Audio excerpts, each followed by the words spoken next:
To connect Salesforce to Snowflake, follow these steps. Set up Snowflake. Log into your Snowflake account and create a database and schema to store Salesforce data. Set up Snowflake roles and permissions for the integration process. Install a data integration tool.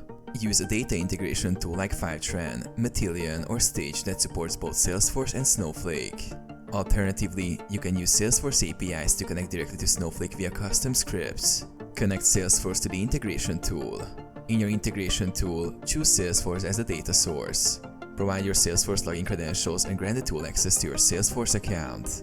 Set up data pipeline. Define the Salesforce objects you want to sync with Snowflake. Map the Salesforce fields to the corresponding Snowflake tables. Set up the sync schedule. Load data into Snowflake.